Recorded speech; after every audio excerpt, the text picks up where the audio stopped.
Today we're going to talk about how to do email and mobile marketing. So let's start with what is email marketing and mobile, which is really direct marketing, right?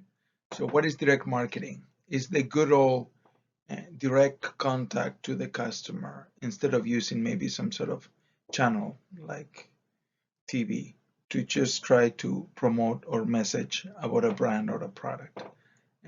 In the old days, I guess, direct marketing was done primarily by catalog, right? Um, but in a digital space, the analog to the catalogs is going to be email mostly, and nowadays uh, text messages. So we're going to have different forms of direct contact with the customer. One hand, you're going to have promotional emails, right, where you get in your inbox some sort of offer from a brand or a company, right? There are going to be newsletters that you might actually be able to sign up that you will also receive maybe in your inbox, right? That are going to maybe give you information about an industry or about a brand, right? Or about some products, offers, etc. Right? And the other type of emails that you might also be able to opt in for will be transactional emails.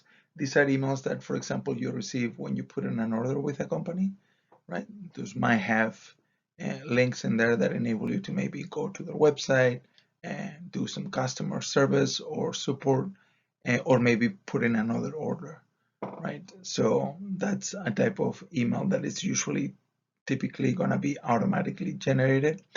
And you might have other automatically generated emails that might help you um, with customer support. For example, when your service is about to expire, you might have an automated system that sends a transactional email that lets the customer know that their service is about to expire. Companies that will use this on a regular basis, for example, insurance companies, right? Maybe sending you an email saying, hey, your policy is about to expire 2 weeks from now. Please don't forget to come by our website and renew the policy, right? Good. Then finally, nowadays, something that it's maybe becoming even more center stage is short message service marketing or text marketing. And it's because we seem like we have moved from desktops and laptops to smartphones, and one way in which we engage with almost everybody on our smartphone is text. So text marketing is a thing, and we'll discuss a little bit in this presentation some tips and how to go about it. Okay. Now, a few considerations before we get into the nitty gritty. Maybe the first one, if you're doing email marketing, is who's going to be your email service provider. If you're a small company and maybe you have a small budget to work with, maybe no budget, you might have to use free email service providers like, for example, Gmail. Now, the nice thing about these ESPs is that they are free, right? But for email marketing, they don't have all the functionality that maybe you would like to have, right? And if that's the case, it might be worthwhile for you to invest a little bit of money or maybe a lot, depending on how much you use email marketing, and use an ESP that is geared towards direct email marketing, right? So in that regard, you will look at the ESP as a partner that is going to help you reach your customer segment in this case. And there are many, but I have here in the slide one that you can use, which will be, for example, HubSpot. Now, when you decide to do direct marketing, one thing that it's important for you to understand is people don't like to receive messages that they didn't expect, especially salesy messages, right? So it is very important that you embrace, especially online, this concept of permission marketing, which is instead of sending messages that people don't want and hope that when you send enough of them, uh, a few of them will respond to it. What you should do is you should try to basically create trust in your customers by actually asking them a priori, right, whether they want to take part in this kind of direct marketing or direct messaging with you, right? And it's this idea of permission marketing that was started, or at least coined, maybe not technically started, in the late 20th century by Seth Godin, right? This idea of permission marketing. And now this is commonplace and everywhere when it comes down to online, where because it's a two-way conversation, I think we need to be a little bit more careful with sending emails and text messages that are unwanted, right? And also, people are sensitive about their privacy, right? How did you get my information, right? So to make sure that we don't have these negative interactions, it is very important that you have clear opt-in and opt-out policies. That means make crystal clear to the customer what it is they are going to be getting if they do certain actions, like in a sign-up page, right? If you're going to be sending them emails, you need to let them know that they can choose to get the emails or they can choose not to get the emails, right? And in the opt-out policy, whenever you send an email or a text message, it is probably part of best practices to have some sort of instructions that enables the customer to opt out from these kind of messages, okay?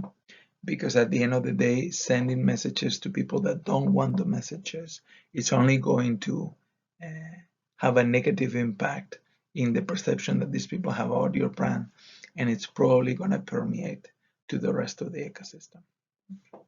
Now, one way of minimizing the chances that somebody will have a negative reaction to any of this direct marketing is to make sure that you provide value to those that are receiving the messages, right? So make sure that if you claim that there is like a special promotion, that promotion is still valid, right?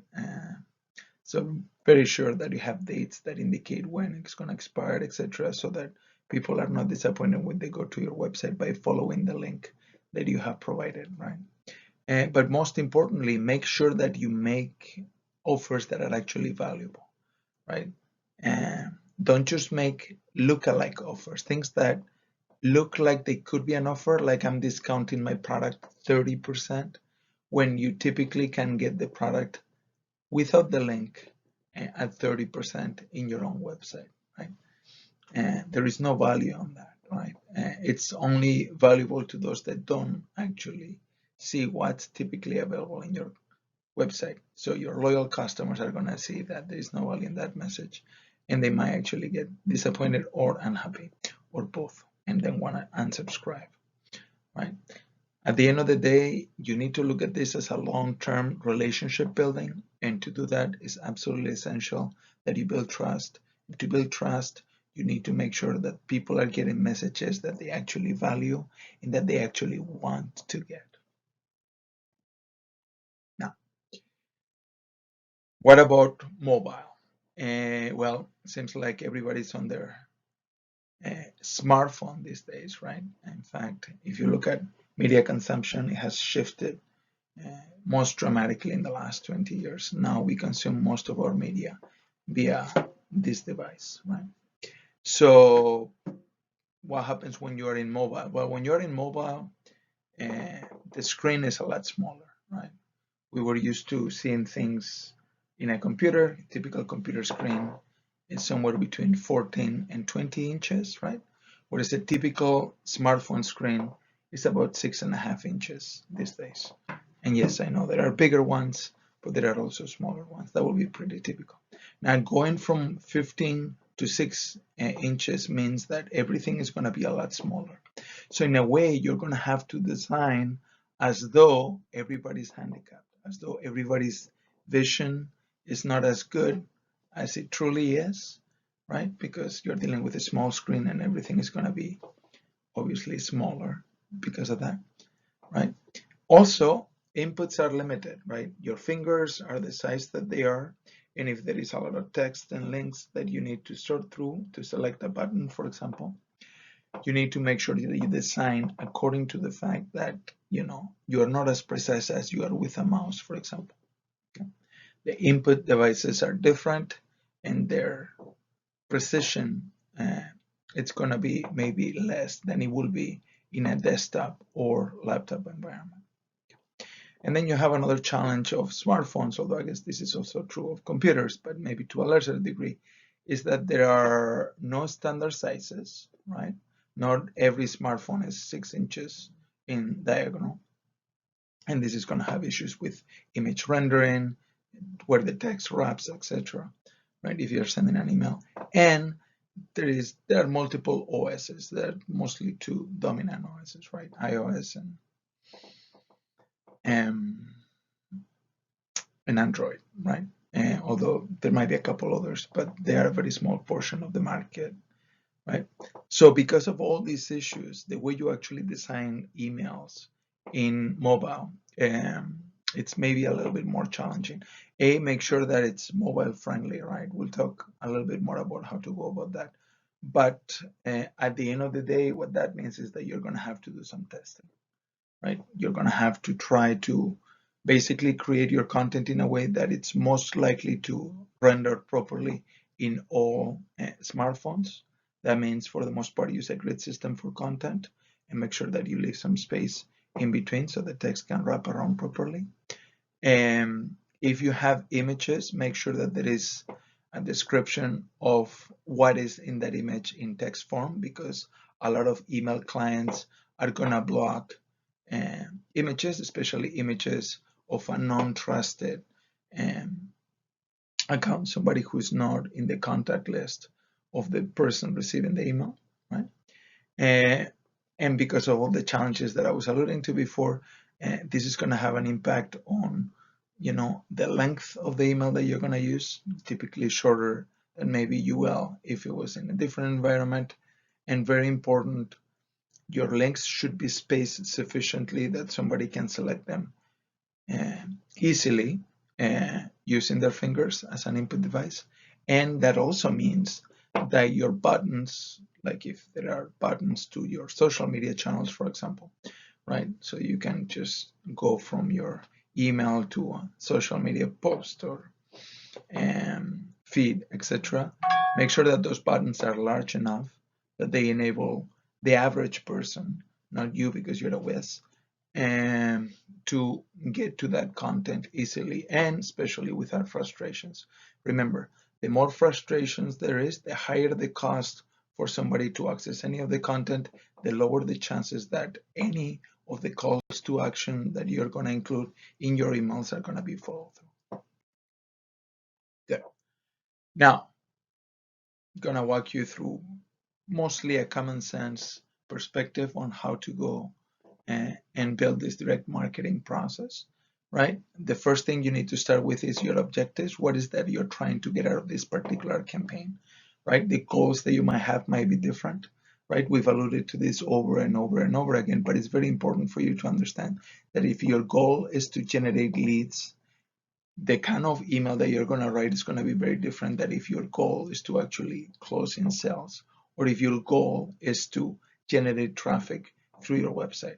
And because the goal is going to dictate to a large degree what is going to be in this direct communication, you need to start with the goal first. Okay. Now, after you have the goal, what is the absolute essential piece that you need for this direct communication? You need a list with the people that you're going to communicate to. Now, here's the thing. There are different ways of generating the list, but I strongly discourage you from buying a list, which you can do, right? Why? Because these people don't want your messages. They haven't told you as much, so you shouldn't assume that they actually want them. Number two, you can scrap messages online. The way you scrap messages is by, for example, using a crawler and looking through specific websites of, let's say, companies, if you're a business-to-business company that are maybe in the industry that you're interested in, and gathering email addresses that are actually in that website, right? You know that they are from the right industry, and then what you do is you basically send messages to those. Again, they didn't ask you for the information. And I think that is not the right way of doing this. Okay. Now, the way you do this is you basically use a sign up magnet or a sign up sheet, right? Where you give an opportunity to your customers or to potential customers, they don't have to be actual customers, to just gather more information or to get some sort of other valuable, maybe digital asset. Actually, it doesn't even have to be digital asset, some other value that they can get from you, right? In exchange from maybe being part of your database, right? So for example, for the book we're using for this class, that's exactly what the authors do, right? They give you a PDF copy of the book for free, and in exchange for that, they collect your information, right? This is how you can grow information list, a database with the names and email addresses of the people that are maybe interested in similar products to the ones that they've already gotten from you via that exchange. And at least they know that they have some sort of relationship, even if maybe shallow at first, with you. And you're trying to develop those relationships. So give some value back, right? The case that I was explaining, that would be the PDF. It could be a white paper. It could be like a demo version or a free version of the software, right? Give some value back. And very importantly, ask for the minimal information. What do I mean by that? Refrain from asking too many things. If you ask me, the absolute minimal information that you need is the name, that might be first name and last name, and the email address. Everything that you ask beyond that, realize that it's going to make it less likely that people will sign up. So if you start asking for gender, zip code, any other information that you think would be nice to have, and it will be nice to have, it's going to decrease the amount of people that are going to sign up, because there is a higher cost of disclosure associated with signing up, especially if you make those fields mandatory, by the way. And because of that, you're going to have less success. Now, one strategy you can use is you can have that minimal information as mandatory. That would be first name, last name, and the email address. And then the rest of the information as optional. Okay. But know that most people, when you say it's optional, they're not going to do it. Okay. But if you're willing to have some of that information, but not all of it, maybe that's a strategy that will be a good compromise, right? Okay. Now, after you have your list of people that are interested in communicating with you or receiving communication from your brand/company, now what do you need to do? Well, now you need to create an email, right? Now, to create an email, there are a lot of strategic considerations that you should have. It's not just write something and send it. Okay. First, the sender address that shows at the top of the message whenever I receive it as a potential user, it's important, right? If it's a generic company email address, the amount of people that are going to open the email, it's going to lower. It's going to become a lower rate of opening. Why? Because it's impersonal. Right? You want to make it as personal as possible. What do I mean by that? Well, if this list of emails, for example, has been generated through interactions with your salespeople, right?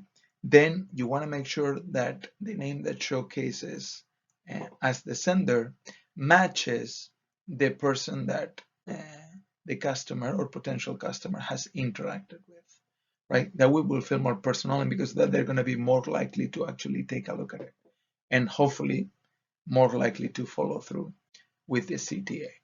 Okay. What else? The subject line, right? Probably the subject line is the most important piece of your email, right? If the subject line is of no interest to people, they're going to delete the email without looking at the body. Okay. So this is why it's absolutely essential that you spend time thinking and maybe testing subject lines by using A/B testing. Okay. Where you create 2 different subject lines or 20, and then you email a bunch of them to part of people in your list, and look at opening rates. And you're going to quickly realize that there are some subject lines that work better than others. Now, this is going to be customer base specific and product specific. But at the end of the day, the subject lines should be related to whatever's on the body. I know this is common sense, but don't put something that is not true in the subject line. It's only going to lead to disappointment and people unsubscribing, and maybe worse. You might have in your email also a pre-header. What is this? Given that we know that most emails are open right now via mobile, sometimes some mobile phones might not be able to render these emails properly. So you might have a link at the beginning that enables people to use their browser to fully look or read the email. Okay. What else? You might have a header for the company. In fact, this is probably an advisable strategy, given that it makes it look more professional, proper, and trustworthy, right? Of course, this is assuming that the people that you're interacting with already have had some interaction with your brand slash company. And even if they haven't seen a header that looks professional matters. Of course, the colors on the headers should match your company logo slash brand logo slash brand trade dress, right? And font as well. Pick this wisely, right? It's going to have an impact in the long term. But this goes way beyond email marketing. That's just branding in general, right? What else? Have a greeting. If you can customize the greeting, that is going to again increase the probability that people will, go further in the email. If you say high value customer, that sounds really impersonal, and probably the chances that a lot of people are going to continue looking at what's in the email are going to decrease. So this is where macros and further capabilities for email construction are very useful, right? Good. And then obviously the body of the email should contain the information necessary. Now, here, given that we are doing a lot of this reading, and by we meaning the customer, via mobile, keep the body of the message as short as possible so that you can convey the message that you're trying to achieve. Length matters, right? Also, because the longer the email is, the less of a chance there is that somebody that is not highly motivated will read through it, right? They might miss the point, they might not see it, or if they see it, they might be like, oh, I need to read another dissertation. I don't want to, I'm gonna pass. And they will just straight delete it, okay? And then at the bottom, you should have instructions on how people will be able to opt out from these messages, right? You should have clearly defined unsubscribe policy, so they can just click in there, and by clicking on the link, you should be able to easily unsubscribe from your list. You don't want people that don't want to be there. On top of that, you might consider having other ways that they can keep connecting with you, right? Like, you should have a link to your website, and hopefully you have multiple social media platforms with buttons so that people can either subscribe or become fans and or just get to your feed, right? So they can see what else you have going for your company, etc. Good. Now that's kind of big picture how your email should be actually structured, right? Some more tips coming. You can use templates for emails, right? Obviously, not all templates are created equal. You can get free templates online trivially. You can pay for templates that are specific for either your industry, your products, etc. Those might be worthwhile in some cases. What's important though is that you use semi-customized templates. What I mean by that is there needs to be ways by which you're going to modify these templates in a way that makes it more likely that the customer will be interested, right? By using, for example, macros that will change parts of the template to include customer information. What kind of customer information? Like their name in the greeting. We've already talked about it, right? But also it could be like if you have gender information, using the right gender information when you do sentence construction within the body, right? So that is more pertinent to this person instead of being impersonal. And finally, a few tips about email design. Some of these are technical, so if you want to read about more technical aspects, you can go through the book. But a few maybe more big picture things. First, your email design matters. We've already talked about length, right? But it's not just the length of the message and how customized it is, which are two very important aspects. And the feel of the email matters. Most of the relevant information should be in the top left of the email. Okay. The reason why is because most Westerners read from left to right. By the way, this information that I'm giving you, it's culturally appropriate because everybody that is actually in my class, it's in the US. But if you're in China, for example, some of this information, or in the Middle East, some of this information, it's not as good. And the reason why is because a lot of these patterns that we observe here, you have, for example, a heat map of how people look at information, where the red colors are places where your eyeballs are spending more time, essentially. You can see how mostly we start top, down, and more precisely top left, but we do quick scanning, right? So we basically look at information in a E or F pattern. Actually, E is probably not perfect because we have a lot less likelihood of looking at things that are at the bottom than at the top. It's more like an F, right? And so if you squint your eyes at the heat map, you sort of can see the F in there.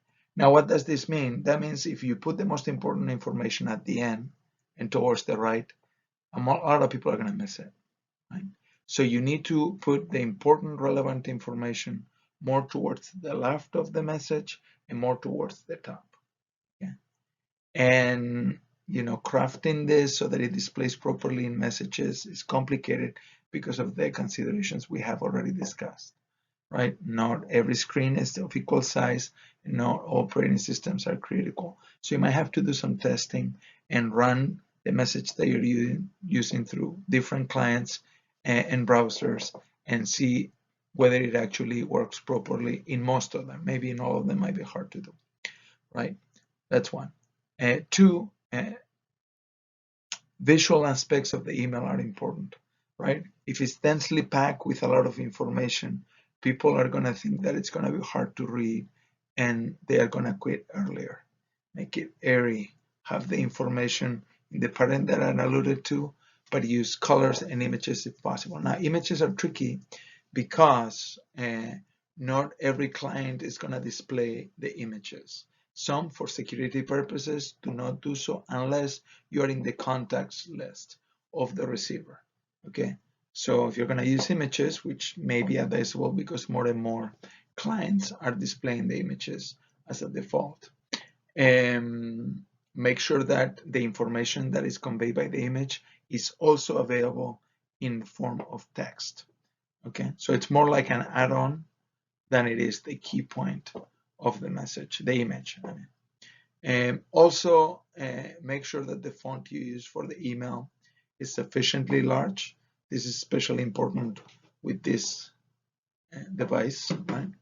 And if there are any links, they are sufficiently spaced. We've already alluded to this. And if you have any buttons where people can click for a follow-up, make sure that those buttons are large enough, right? And finally, make sure that every email that you send has a very clear call to action, right? What is it that you want the customer to do, right? Click in here to see your special offer, or click in here so that you can get this free newsletter, or click in here so that you can get a coupon. Whatever the action that you're trying the customer to perform, make sure that it's clearly described, and we'll see how to track these things in the future. But this is gonna, to a large degree, determine whether your campaign is successful or not.